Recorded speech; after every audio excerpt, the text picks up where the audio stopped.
Hello students, स्वागत है आप लोगों का डीडी ऑनलाइन चैनल पर। जैसा कि स्टूडेंट्स आपको पता है, अभी हम लोगों का आरआरबी एनटीपीसी का एक ग्रुप चल रहा है, एक सीरीज चल रहा है, जिसमें हम लोग अभी आरआरबी एनटीपीसी में जो अलग अलग डेप्टों में अलग अलग शिफ्टों में जो क्वेश्चंस पूछे जा रहे हैं उनको हम आपके बीच लेके आते हैं और उसको सॉल्व कराया जाता है।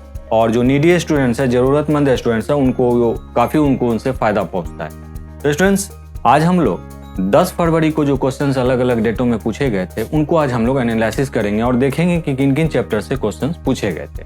तो सबसे पहला क्वेश्चन स्टूडेंट्स आ रहा है आपके बीच कि कहता है कि 288 में किससे गुना किया जाए कि एक पूर्ण घन हो जाए, मतलब एक परफेक्ट क्यूब हो जाए। तो स्टूडेंट्स आप क्या करेंगे, यहाँ पर आप इसको फैक्टराइज कर लेंगे। तो फैक्टराइज करेंगे तो कुछ ऐसा हो जाएगा। तो आप देखते हैं कि इसको ये जब आप ब्रेक करेंगे तो ये 12 गुना 12 हो जाएगा और यहाँ पर 2 है। स्टूडेंट्स आपको पता है कि अगर ये परफेक्ट क्यूब है तो हमें यहाँ पर परफेक्ट क्यूब करने के लिए एक 12 तो है ही, एक 12 तो है ही, हमें एक और 12 यहाँ पर रखना पड़ता। अगर ये 3 12 हो जाता तो ये परफेक्ट क्यूब हो जाता। तो 3 12 करने के लिए स्टूडेंट्स हमें यहाँ पर क्या करना होता कि 2 यहाँ पर ऑलरेडी गिवन है, तो हम अगर इसको 6 कर देते तो ये क्या बन जाता, एक 12 बन जाता। तो हम कहते हैं कि 12 का पावर 3 हो जाता है, ये 1 2 दूसरा पावर, एक 12 दूसरा 12 और तीसरा 12। तो आप समझ सकते हैं कि इसका फैक्टराइजेशन तो ये है ही, तो इसमें हमने किससे एक्स्ट्रा मल्टीप्लाई किया, 6 से। तो हम कहते हैं कि 288 में अगर हम 6 से मल्टीप्लाई कर देते तो ये एक परफेक्ट क्यूब बन जाता। जहां तक मैं समझ पा रहा हूं, आप मेरी बात समझ पा रहे हैं। तो इसको 6 से मल्टीप्लाई करना होता तो ये एक परफेक्ट क्यूब, एक पूर्ण घन हो जाता। चलते हैं स्टूडेंट्स अब हम लोग अपने नेक्स्ट क्वेश्चन की तरफ। नेक्स्ट क्वेश्चन कुछ स्टूडेंट्स ऐसा दिया गया आपके बीच। क्वेश्चन ऐसा दिया कि 3a, जैसा कि आपको क्वेश्चन दिख रहा होगा कि 3a बराबर आपको दिया 4b और 6c दिया। तो कहा कि अगर आपको दिया गया है कि a प्लस बी प्लस सी बराबर आपको दिया जा रहा है कि 27 रूट अंडर 29 दिया जा रहा है, तो आपसे पूछा गया कि root under a square B square और सी स्क्वायर का मान कितना होगा। यही आपसे क्वेश्चन में पूछा गया था स्टूडेंट्स। तो आप एक स्टूडेंट समझ लीजिए कि आपको a प्लस बी प्लस सी की वैल्यू दी गई है और 3a 4b 6c दिया गया है। तो स्टूडेंट्स आपको इसको कैसे सॉल्व करना है आप समझेंगे। सबसे पहले हमें स्टूडेंट्स a b और c की वैल्यू निकालनी है। तो स्टूडेंट्स इसके लिए मैं आपको यहाँ पर एक चीज बता रहा हूँ कि जब भी इस तरीके से फॉर्मेट दिया जाए ना, तो उसके लिए आपको a b c की जो वैल्यू निकालनी होती है, तो उसके लिए आप कैसे करेंगे कि a आपको दिया गया है, तो आप सबसे पहले क्या कीजिए कि जो संख्या यहाँ पर दी गई है 3 4 6 और 12 दी गई है, तो 12 दी गई है ना, तो आप क्या करें कि 3 4 और 6 का एलसीएम ले लें। तो 6 चौक 24 या 72, तो यानी कि 12 हो जाएगा। तो 12 से ये 3 भी कटेगा, 3 भी काटेगा 12 को, 4 भी काटेगा और 6 भी काटेगा। तो हम 3 से इसको डिवाइड कर देंगे। अब यहाँ पर क्या करते हैं, तो हमको पता चल गया कि 4 होगा a की वैल्यू। उसी तरीके से b को अगर हम यहाँ पर 12 रखेंगे और इस 4 से काटेंगे तो हमको ये 3 हो जाएगा। उसी तरीके से c की वैल्यू क्या हो जाएगी, 12 को अगर हम 6 से काटेंगे तो हमको 2 आ जाएगा। तो हमें पता चल गया कि a b और c की वैल्यू हमें क्या दी जा रही है, a की वैल्यू 4, b की वैल्यू 3 और c की वैल्यू 2 दी जा रही है। स्टूडेंट्स अब हमें क्या करना है कि a का मान निकालना है। आप देखिए तीनों का सम आपको दिया जा रहा है, a प्लस बी प्लस सी का सम दिया जा रहा है। तो a की वैल्यू क्या हो जाएगी, यहाँ पर निकाल लीजिए, तीनों को जोड़ दीजिए, 4 3 7 2 9। तो यहाँ पर आप काट दीजिए 27 29, a का मान है कितना 4। अब आप 9 से इसको काट दीजिए, तो 9 तिया 27 हो जाएगा, 4 तिया 12, तो 12 रूट 29 हो जाएगा, 12 रूट 29 हो जाएगा। उसी तरीके से आप b का मान निकाल लीजिए, b का मान निकालेंगे तो b का मान के लिए 3 है, 4 3 7 2 9। तो आपको एक इकाई तो पता चल ही गई कि जब आप इसको 9 से काटेंगे तो 9 तिया 27, 3 रूट अंडर 29 हो जाएगा। तो आप उसको 3 से मल्टीप्लाई करेंगे तो क्या हो जाएगा, 9 रूट 29 हो जाएगा, 9 रूट 29 हो जाएगा। उसी तरीके से आप c का मान निकाल लेंगे तो c का मान क्या हो जाएगा कि ये तो 3 आएगा ही, या 2 से मल्टीप्लाई कर देंगे तो 6 रूट 29 आ जाएगा। अब आपको इन तीनों की वैल्यू निकल के आ गई। अब स्टूडेंट्स आपको करना क्या है कि यहाँ पर a का मान, b का मान और c का मान यहाँ बैठा देना है। अब आप एक बात बताओ, यहाँ पर आपको दे रहा है कि a का स्क्वायर, तो यानी a की वैल्यू कितनी आती है 12 रूट अंडर, तो 12 रूट अंडर 29 को जब आप यहाँ पर रखेंगे तो इसका क्या हो जाएगा कि 144। अब एक बात देखिए कि रूट अंडर 29 सब में है, तो रूट अंडर 29 सब में है, तो आप रूट जब हटा देंगे किसी भी संख्या, जैसे आप ऐसे समझ लीजिए, ऐसे समझ लीजिए, यहां पर इसका कर लीजिए आप बी का स्क्वायर, तो बी के जगह पर 9√29 है, और सी के जगह पर आपको क्या दे रहा है, 6।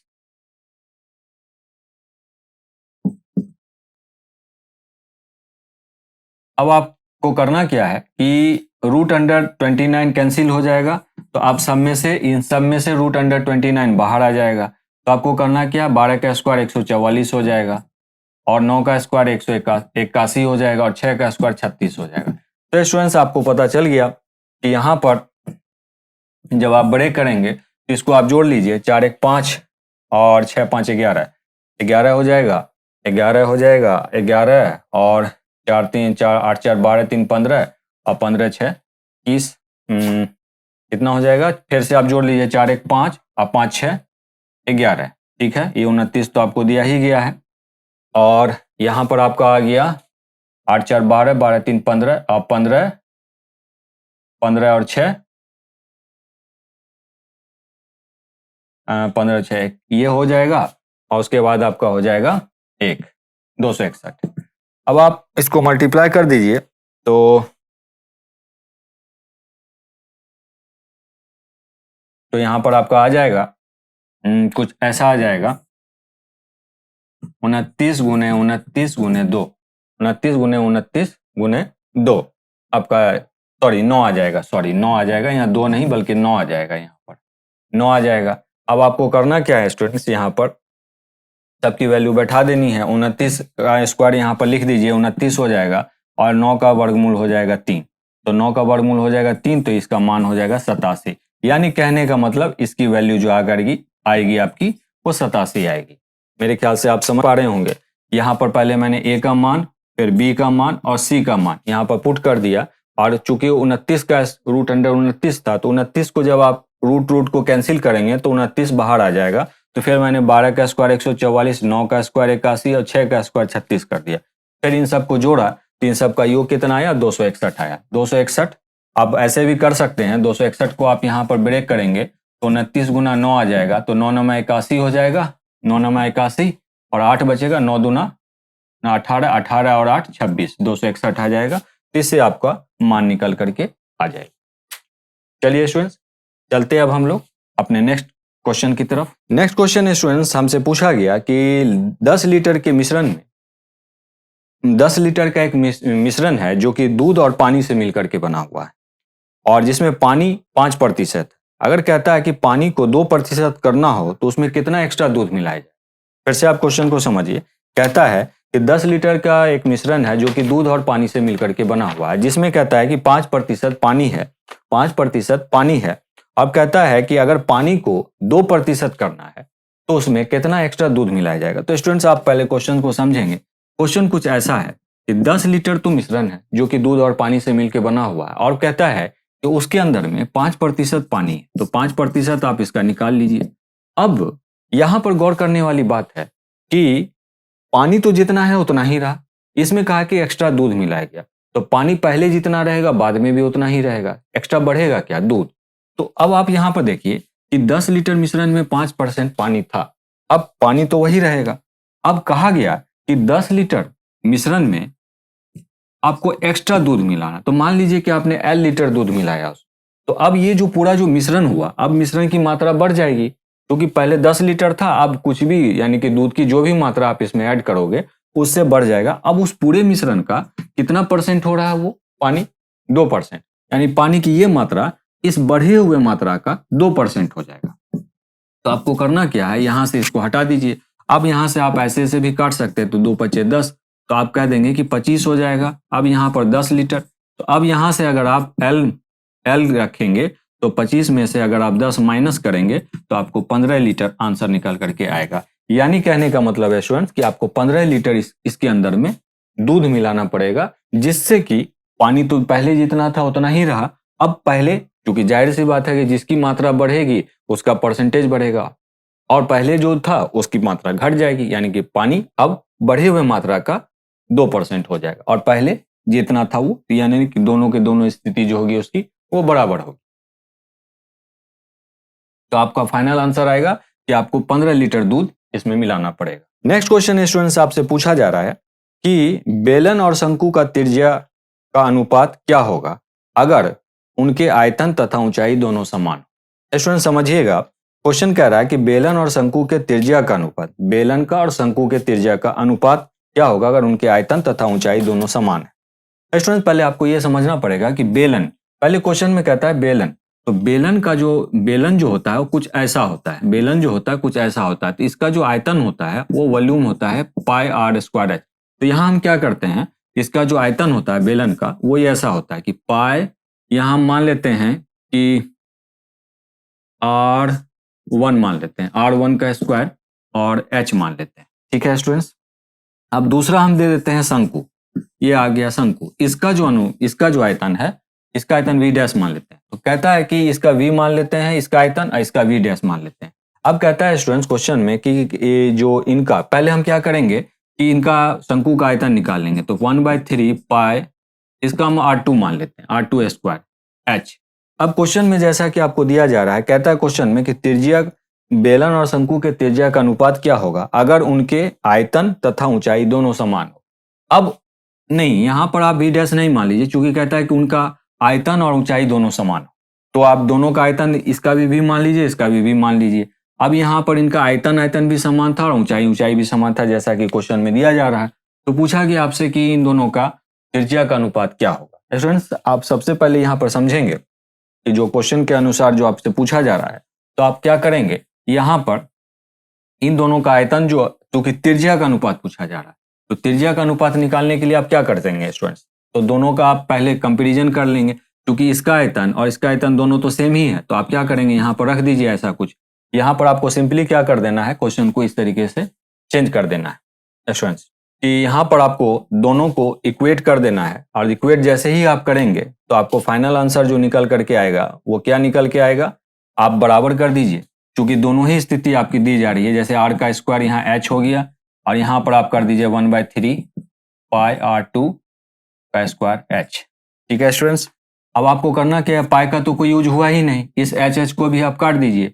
तो यहाँ पर आपको फाइनली दे रहा है कि R1 और R2 को इधर ले आइए। अब दोनों का स्क्वायर, इस पर भी स्क्वायर है, इस पर भी स्क्वायर है, तो जैसे ही आप स्क्वायर हटाएंगे तो क्या बनेगा, ये आपका 1/√3, यानी कि इसका स्क्वायर हटेगा तो इधर 1/3 पर क्या बन जाएगा आपका, उसको रूट बनेगा जाकर के, तो ये 1/√3 इसका फाइनल आंसर हो जाएगा। यानी कि इसका जो इनके त्रिज्याओं का जो अनुपात होगा वो 1/√3 इसका फाइनल आंसर निकल के आएगा। नेक्स्ट क्वेश्चन स्टूडेंट्स आपसे पूछा जा रहा है, क्वेश्चन कुछ ऐसा है कि क्वेश्चन कहता है कि एक आदमी का कुल खर्च 8100 रुपये है, और पाई चार्ट में वो 40 डिग्री, पाई चार्ट के अंदर में 40 डिग्री कहता है कि उसका कुल खर्च तो कहता है कि 8100 रुपये।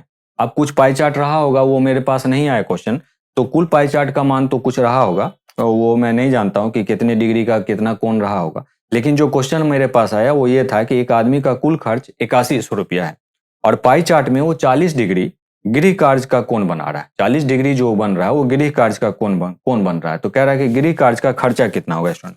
तो याद रख लीजिए, मान लीजिए कि गृह कार्य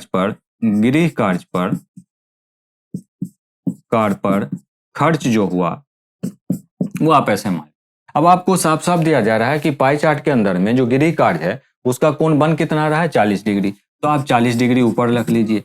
अब स्टूडेंट्स मैं आपको एक चीज बता देता हूं कि कोई भी जो पाई चार्ट बनता है ना, तो उसके वो पूरे कोण, पूरे जो वृत्त बनते हैं, पूरे वृत्त का जो मान होता है वो 360।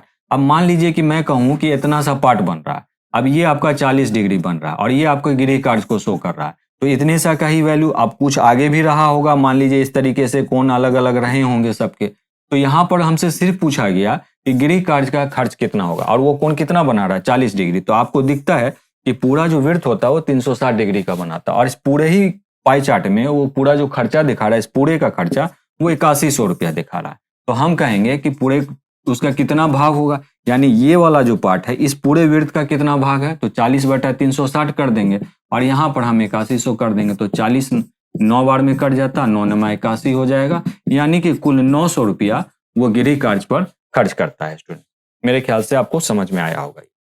स्टूडेंट्स आपसे नेक्स्ट क्वेश्चन जो पूछा जा रहा है वो कह रहा है कि एक चाप की लंबाई 35 सेंटीमीटर है, वो 60 डिग्री का कोण बनाती है, कहता है तो उसकी त्रिज्या कितनी होगी, तो स्टूडेंट्स आपको करना क्या है, कि पहले आपको समझना है कि चाप कहते किसको। आप पहले यहाँ से समझ लीजिए कि एक वृत्त मैंने ऐसे बनाया, एक वृत्त, इसको आप थोड़ा सा और इधर करेक्शन कर लीजिए, एक वृत्त ऐसे करके आप बना लीजिए। तो यहाँ पर मान लीजिए कि इसका केंद्र है, यहाँ से मैंने एक लाइन ऐसे ड्रॉ किया, तो ये इसकी त्रिज्या हो जाएगी, ये केंद्र है, और यहाँ से यहाँ तक की जो लंबाई है यही इसका चाप हो जाएगा, यही चाप। अब मान लीजिए कि क्वेश्चन में कहता है कि वो केंद्र में 60 डिग्री का कोण बनाता है और यहाँ से यहाँ तक की लंबाई आपको पूछी गई और आपका ये त्रिज्या है मान लीजिए। तो अब हमें त्रिज्या का मान निकालना। तो स्टूडेंट्स आपको पता है कि चाप की लंबाई बराबर जो होता है, चाप की लंबाई बराबर होता है 2 पाई आर थीटा बाय 360 डिग्री। और अब आपको पता है 2 पाई आर थीटा बाय 360 डिग्री, और आपको दिया जा रहा है क्या, इस चाप की लंबाई जो है वो आपको 35 सेंटीमीटर दी गई है क्वेश्चन में। तब आपको करना क्या है, इसमें से सबका मान निकाल लेना है। पाई को आप तोड़ दीजिए तो ये आपका सीधा सीधा 22/7 हो जाएगा। आर का मान निकालना है और थीटा आपको दिया गया है कि यहाँ पर 360 डिग्री है। अब आप 35 ये कर लीजिए, यहाँ से आप इसको काट दीजिए, 6 बार में कट जाएगा। और यहाँ आर का मान निकाल लीजिए, सीधा सीधा 35 गुना 6 गुना 7 हो जाएगा और यहाँ बटे 44 हो जाएगा स्टूडेंट्स। तो आपको करना क्या है, यहाँ पर इसको काट दीजिए, 2 दूना 4, 2 दूना 4, 2 तिया 6, तो आपका फाइनल हो जाएगा 7 तिया 21 और 35। तो अब आप इसको कर दीजिए, 7 तिया 21 और 35, 35 दूना 70, 735। तो 735/22 आपका ये निकल के आ रहा है। अब 735 को अगर आप 22 से भाग लगाते हैं तो ये लगभग आपको 33.40 सेंटीमीटर के बराबर निकल करके आएगा। और यही आपका फाइनल आंसर हो गया, जो आपसे इस त्रिज्या का मान जो पूछा गया था वो 33.40 सेंटीमीटर आया। आपको मेन जो याद रखना था वो ये याद रखना था कि चाप की लंबाई बराबर होता है 2 पाई आर थीटा बाय 360 डिग्री, और आपको चाप की लंबाई यानी यहाँ से यहाँ तक की लंबाई दी गई थी, मान लीजिए 35 सेंटीमीटर। तो आपसे ये पूछा जा रहा था कि इसकी त्रिज्या कितनी होगी, आपने इस तरीके से त्रिज्या निकाल लिया। नेक्स्ट क्वेश्चन स्टूडेंट्स आपसे पूछा जाता है कि 5 वर्गों का परिमाप क्रमशः दिया गया है 24 सेंटीमीटर, 32 सेंटीमीटर, 40 सेंटीमीटर, 76 सेंटीमीटर और 80 सेंटीमीटर। कहता है अगर पांचों वर्ग के क्षेत्रफल को जोड़कर नया वर्ग बनाने पर जो नया वर्ग बनेगा उसका परिमाप क्या होगा। स्टूडेंट्स ये बड़ा ही इजी क्वेश्चन पूछा गया कि 5 वर्गों का परिमाप आपको अलग अलग दिया गया, एक का 24 सेंटीमीटर दिया गया है, दूसरे का आपको 32 सेंटीमीटर दिया गया है, उसके बाद आपको दिया जा रहा है 40 सेंटीमीटर ये, और उसके बाद दिया रहा है 76 सेंटीमीटर, और उसके बाद दिया जा रहा है आपको 80 सेंटीमीटर। तो क्वेश्चन में कहता है कि 5 वर्गों के अलग अलग परिमाप दिए गए। ठीक, कहा गया कि अगर पांचों वर्ग का क्षेत्रफल इसका इसका इसका इसका इसका सबके क्षेत्रफल निकाल के उनको जोड़ के जो नया वर्ग बनेगा उसका क्षेत्रफल जो होगा उस वर्ग का परिमाप पूछा जाएगा, परिमाप आपसे पूछा गया। तो स्टूडेंट्स करना क्या है, आपको पता है कि अगर ये इसके एक पहले वर्ग का परिमाप ये है तो इसकी एक भुजा कितनी होगी, वर्ग का परिमाप बराबर होता है 4 गुने भुजा। तो 4 से जब आप भाग लगाएंगे तो ये 6 हो जाएगा, ये 6 हो जाएगा, 4 6 के 24। तो इसका वो आप सबको 4 से भाग लगा दीजिए, सबको 4 से भाग लगाएंगे तो ये आपका 6 सेंटीमीटर हो जाएगा, ये कट जाएगा। ये भी आपका 8 सेंटीमीटर हो जाएगा, ये कट जाएगा। फिर यहाँ से आप इसको काट दीजिए 10 सेंटीमीटर, फिर ये आपका 19 सेंटीमीटर, ये आपका 20 सेंटीमीटर हो जाएगा। स्टूडेंट्स आपको पता है कि सबकी भुजा निकल के आ गई, सबकी भुजा। अब सबको जोड़ दीजिए तो इसका ये पहले वाले वर्ग का क्षेत्रफल कितना हो जाएगा 36 सेंटीमीटर स्क्वायर, दूसरे वाले का कितना हो जाएगा 64 सेंटीमीटर स्क्वायर चूंकि 8 है, और इसका कितना हो जाएगा 100 सेंटीमीटर हो जाएगा, इसका हो जाएगा 361 सेंटीमीटर स्क्वायर, और इसका हो जाएगा आपको 400 सेंटीमीटर स्क्वायर। अब कहता है कि सबको जोड़ दीजिए, सबको जोड़ दीजिए। तो सबको जोड़ेंगे आप तो कितना निकल करके आएगा, सबको जोड़ने पर स्टूडेंट्स ये जो आपको कुछ ऐसा निकल के आएगा, 4 3 7, यहाँ जोड़ लीजिए आप, ये आपका हो जाएगा 100 हो जाएगा, 200 हो जाएगा, 4 2 600, 961। तो 961 सेंटीमीटर स्क्वायर आपका पांचों वर्ग का कुल क्षेत्रफल आया। तो अब आपको पूछा गया कि जो नया वर्ग बन रहा है उसका क्षेत्रफल कितना हो जाएगा। सबको कहा कि सारे वर्ग के क्षेत्रफल को जोड़ करके जो नया वर्ग बनेगा उसके क्षेत्रफल के बराबर होगा। तो उसका क्षेत्रफल आपको ये आ रहा है, तो उसकी भुजा होगी क्या, उसकी भुजा होगी वर्ग। अब मान लीजिए कि बड़े वाले वर्ग का क्षेत्रफल जो है वो मतलब वो बड़े बड़े वर्ग का जो ये है आपका भुजा है, जो इन सबको जोड़ के बनाया गया उसका एक भुजा x है। तो मान लीजिए कि x स्क्वायर यानी वर्ग का क्षेत्रफल क्या होता है, वर्ग का क्षेत्रफल होता है भुजा का स्क्वायर। तो यहाँ से आप स्क्वायर हटाएंगे तो यहाँ पर ये इस पर रूट बनेगा, तो 961 का वर्ग कितना होता है? 31 सेंटीमीटर। तो आप कहेंगे कि जो बड़ा वर्ग बना उसकी एक भुजा कितनी बनी? 31 सेंटीमीटर। तो इसका परिमाप क्या होगा? तो आप 4 से यानी इस बड़े वाले वर्ग, जो ये बड़ा वाला वर्ग है जिसकी भुजा दी गई है, उसकी एक भुजा 31 सेंटीमीटर निकलती है। तो आप क्या करेंगे, उसको 31 को 4 से गुना कर देंगे, तो आपका सीधा सीधा 124 सेंटीमीटर निकल के आ जाएगा। जो आपसे पूछा गया कि आपका ये जो वर्ग बनेगा इसका परिमाप क्या होगा, नया जो वर्ग बनेगा जो इन सबको जोड़ के बनाया गया, तो उस बड़ा से वर्ग का जो परिमाप होगा वो 124 सेंटीमीटर होगा। नेक्स्ट क्वेश्चन स्टूडेंट्स आपसे पूछा गया कि ये कुछ क्वेश्चन ऐसा है कि एक वर्ग तथा वृत्त का परिमाप 44 सेंटीमीटर है। कहता है एक वर्ग और एक वृत्त है, उन दोनों का परिमाप 44 सेंटीमीटर। तो कहता है उनका क्षेत्रफल अगर A1 यानी कि उनका क्षेत्रफल अगर A1 और A2 है तो उनके क्षेत्रफल में क्या रिलेशन होगा, उनके क्षेत्रफल में रिलेशन पूछा। स्टूडेंट्स आपको पता है कि वर्ग का जो परिमाप होता है, वर्ग का जो परिमाप होता है वो होता क्या है? वर्ग का परिमाप होता है 4 गुने भुजा, 4 गुने भुजा। तो क्वेश्चन में कुछ ऐसा ही दे रहा है कि एक वर्ग है और एक वृत्त है, दोनों का परिमाप बराबर है।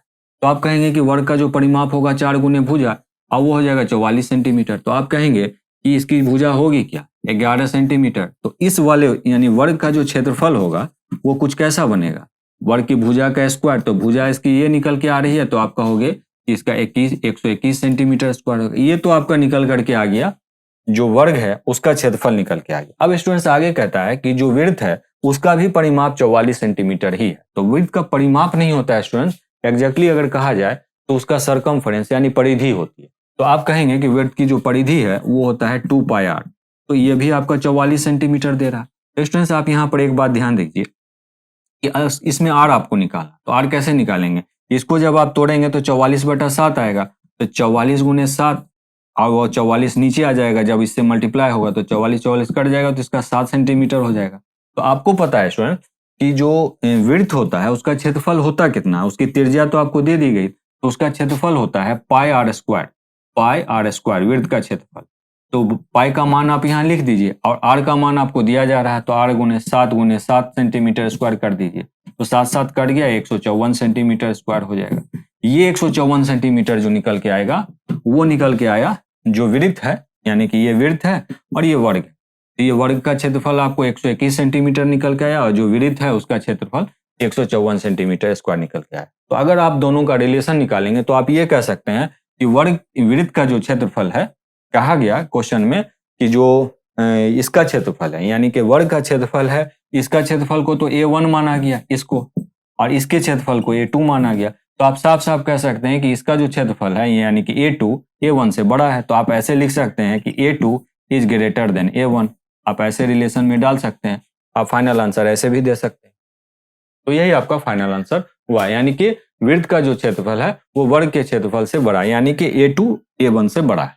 नेक्स्ट क्वेश्चन स्टूडेंट्स आपसे पूछा गया कि 6 पाइप एक टैंक को 1 घंटा और 20 मिनट में भरते हैं, तो 5 पाइप कितने समय में टैंक को भर देंगे?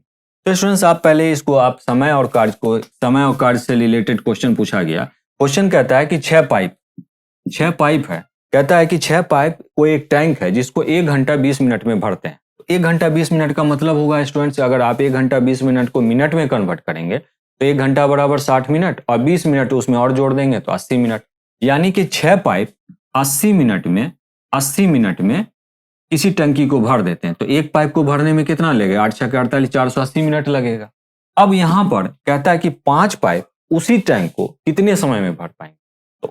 तो टैंक की कैपेसिटी तो वही सेम रहेगी। तो यहां पर क्या होगा कि 5 पाइप मान लीजिए कि टी समय में भर देंगे। तो आपको करना क्या है, यहाँ पर टी का यानी कि दोनों की जो इक्वेट करेंगे तो दोनों बराबर होगा।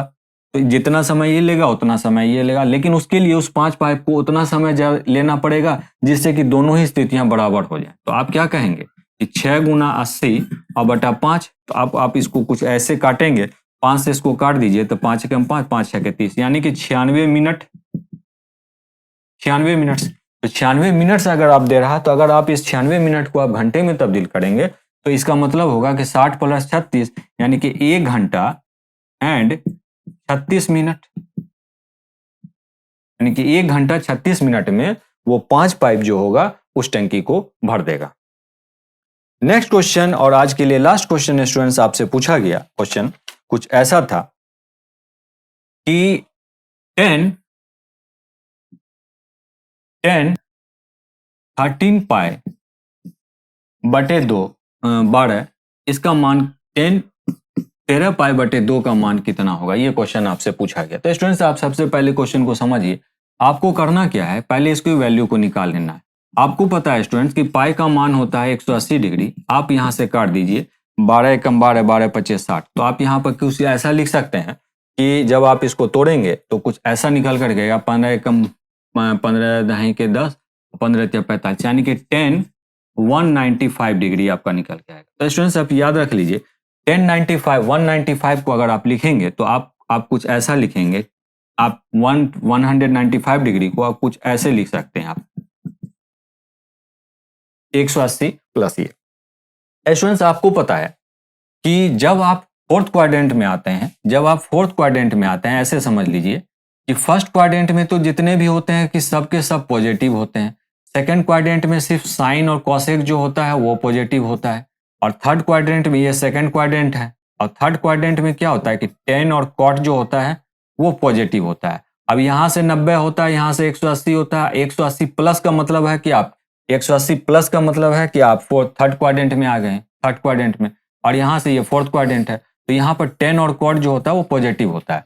तो इसका मतलब होगा कि अगर आप कुछ ऐसा लिखेंगे ना, आप ऐसे समझ लीजिए कि 180 डिग्री प्लस थीटा लिखेंगे तो इसका ये बराबर हो जाएगा 10 थीटा के, ये हो जाएगा। तो उसी के तहत आपको करना क्या है कि यहाँ पर आपने क्या देखा है कि 180, आप ऐसे समझ लीजिए 180 डिग्री यहाँ पर मैंने लिखा है, इसको साफ साफ मैंने लिख दिया। तो इसको आप क्या लिख सकते हैं 10-15 डिग्री, 10-15 डिग्री। अब स्टूडेंट्स आप लोगों को पता है कि 10-15 डिग्री हुआ, तो 10-15 डिग्री के लिए आप एक रूल आप ऐसा देख सकते हैं कि 10-60 डिग्री और -45 डिग्री लिख सकते हैं आप। कि 60 में से 45 घटाएंगे तो 1045 आ जाएगा।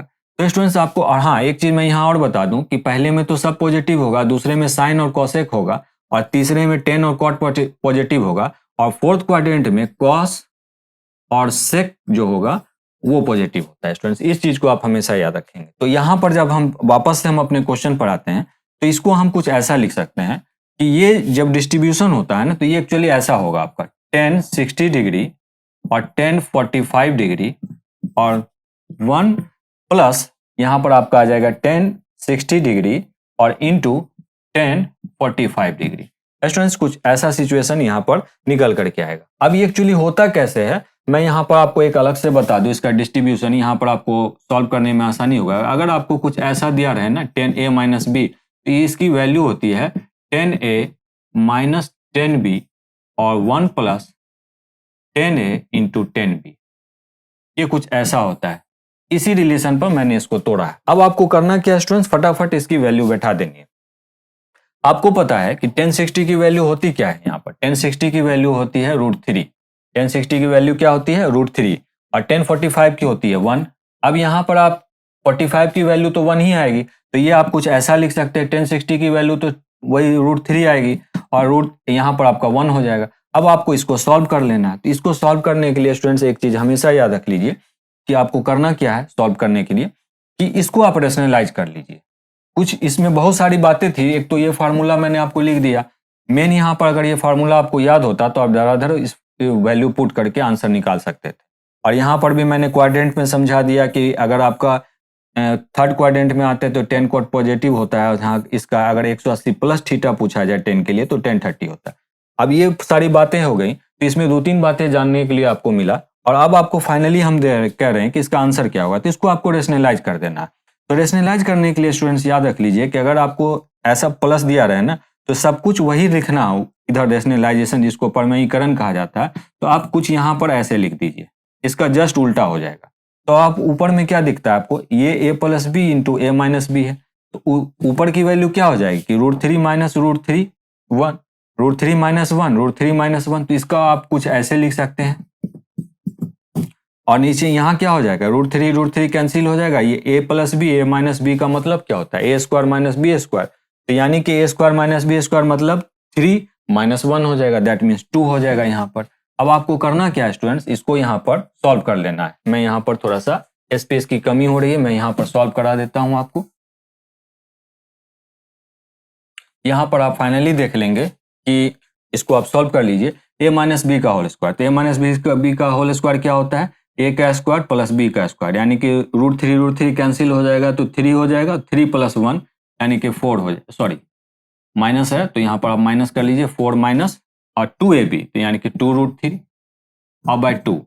अब यहाँ से आप 2 कॉमन ले लीजिए, तो 2 कॉमन जैसे ही ले लेंगे तो यहाँ पर आपका बच जाएगा ये 2 कट जाएगा, तो फाइनली आपका निकल के आ जाएगा 2 माइनस √3, यानी कि 10-15 डिग्री का जो मान आएगा, यही आपसे पूछा गया था, 10-15 डिग्री का जो मान आएगा वो कुछ आपका 2 माइनस √3 आएगा। अब स्टूडेंट्स एक बात मैं आपको बताना चाहता हूँ कि इतना लंबा प्रोसेस जाने से अच्छा है कि बेटर रहेगा कि आप सीधे 10-15 डिग्री का मान, यानी कि इस चीज में जो मेन आपसे पूछा गया था, जब आप इस चीज को कुछ ऐसा लिखेंगे तो यहाँ पर मेनली आपको 10-15 डिग्री की वैल्यू पूछी गई। तो 10-15 डिग्री की वैल्यू अगर आप ऐसे वर्बली याद रख लेते, आप समझिए मैं क्या कहना चाह रहा हूँ कि 10-15 डिग्री की वैल्यू अगर आप डायरेक्ट 2 माइनस √3 मान लेते तो आपको इतना सॉल्व करने की जरूरत ही नहीं पड़ती। आप डायरेक्ट इस चीज यहाँ पर आप इस चीज को ऐसे देखते और कह देते कि 10-15 की वैल्यू पूछी जा रही है, आप डायरेक्ट यहाँ पर 2 माइनस √3 लिख सकते थे। इसका एक तरीका और होता है, मैं आपको समझा देता हूं, हो सकता है उस तरीके से भी आप बना पाए क्वेश्चंस को, लेकिन उसके लिए फिर होगा कि आपको उसका वैल्यू याद रखना पड़ेगा। देखिए मैं बता देता हूं। देखिए स्टूडेंट्स, क्वेश्चन कुछ ऐसा दिया, इसको आप चाहते तो ऐसे भी बना सकते थे। 10 आपको क्वेश्चन क्या दिया था कि 13 पाई बाय 12 इसका मान कितना होगा बराबर भाट। तो आप अभी आपने देखा था जब मैंने इसको सॉल्व किया था तो ये इतना बराबर आपका 10 195 के बराबर आया था, क्योंकि 180 पाई का मान रखा था, 12 से काटा था तो 15 दही के 15 45 एंड 10 195। तो अभी आपको आपने देखा कि इसको हम कुछ ऐसा लिख सकते हैं, ऐसा, तो इसका मतलब होगा कि ये 10-15 डिग्री के बराबर है, यानी कि ये थर्ड क्वाड्रेंट में जब जाता तो 10 बराबर होता है 180 प्लस थीटा बराबर 10 थीटा के होता है, तो दैट मीन्स थीटा के जगह 15 है तो 10-15 डिग्री आप ऐसे लिख लेंगे। फिर आप इसको आप अलग से एक फॉर्मेट में लिख लेंगे। अब आपको पता है स्टूडेंट्स कि 10 थीटा बराबर होता है यहाँ पर sine theta by cos theta, आप ऐसे समझ लीजिए। तो यहाँ पर आपको करना क्या होगा कि 10 थीटा बराबर आपको sine theta by cos theta होता है, तो आपको करना क्या होगा कि यहाँ पर आपसे पूछा गया कि 10-15 डिग्री का मान, तो 10-15 का मतलब होगा कि साइन 15 डिग्री और कॉस 15 डिग्री। तो याद रखेंगे स्टूडेंट, साइन 15 डिग्री का जो मान होता है वो होता है कुछ आपका √3 माइनस 1 बाय 2√2, √3 माइनस 1 बाय 2√2 ये होता है वैल्यू, और cos 15 डिग्री का मान होता है √3 माइनस 1 2√2। स्टूडेंट्स इस चीज को अगर आप याद रख लेंगे कि इससे आपको एक चीज और भी पता चल गया कि 10-15 डिग्री का मान जो होता है वो तो अभी हमने आपको निकाल के इससे पहले भी बताया था 2 माइनस √3 होता है। तो आप ऐसे भी एक चीज समझिए कि साइन 15 डिग्री का जो मान होता है √3 माइनस 1 बाय 2√2 होता है, और cos 15 डिग्री का मान होता है √3 माइनस 1 बाय 2√2 होता है। तो यहाँ 2√2 कैंसिल हो जाएगा, तो हमसे फाइनली यहाँ निकल के आ जाएगा कि √3 माइनस 1, और सॉरी यहाँ पर प्लस है, ये आप करेक्शन कर लेंगे, √3 प्लस 1। आप इसको रेशनलाइज किया था, आपने देखा था कि इसका रेशनलाइजेशन जब आप करेंगे तो ऐसे स्टूडेंट्स में जो नीचे की वैल्यू होती है वो हमेशा 2 ही रहती है। आपको सीधा सीधा क्या करना था, इसका स्क्वायर कर देना था। तो इसका स्क्वायर अगर आप करते तो a माइनस बी का होल स्क्वायर होता, और a माइनस बी का होल स्क्वायर बराबर क्या होता, a माइनस बी का होल स्क्वायर, यानी परमयीकरण करने की बात मैं बता रहा हूँ, तो होता आपका a का स्क्वायर यानी कि 3, b का स्क्वायर यानी कि 1 यानी कि 4, और 2ab यानी कि 2√3। तो आपको करना क्या था, यहाँ से 2 कॉमन ले लेना था, 2 माइनस √3, यहाँ से आप 2 काट लेते तो आपको फाइनल वैल्यू निकल के आ जाता है, यानी कि 10-15 का मान 2 माइनस √3। तो आप ऐसे भी सॉल्व कर सकते थे, लेकिन इसके लिए फिर आपको क्या करना होता, साइन 15 डिग्री और कॉस 15 डिग्री का फॉर्मूला याद रखना पड़ता, जो कि यहाँ पर मैंने लिख दिया है। आप ऐसे भी इस चीज के लिए हो सकता है कि कभी आपसे साइन 15 डिग्री भी पूछ ले और कॉस 15 डिग्री, तो ये इसलिए मैंने इसको लिखवा दिया क्योंकि एनटीपीसी का कोई ठीक नहीं है, वो कल के डेट में ये चीज पूछ भी सकता है आपसे। ठीक है स्टूडेंट, लेकिन मेरे एक सजेशन आपको, ये आपके लिए ज्यादा बेहतर होगा कि आप 10-15 डिग्री का मान याद ही रख लीजिए कि 2 - √3 होता है। तो इतने पचड़े में पढ़ने की आपको जरूरत नहीं होगी, आप सीधे देखेंगे और आंसर दे देंगे।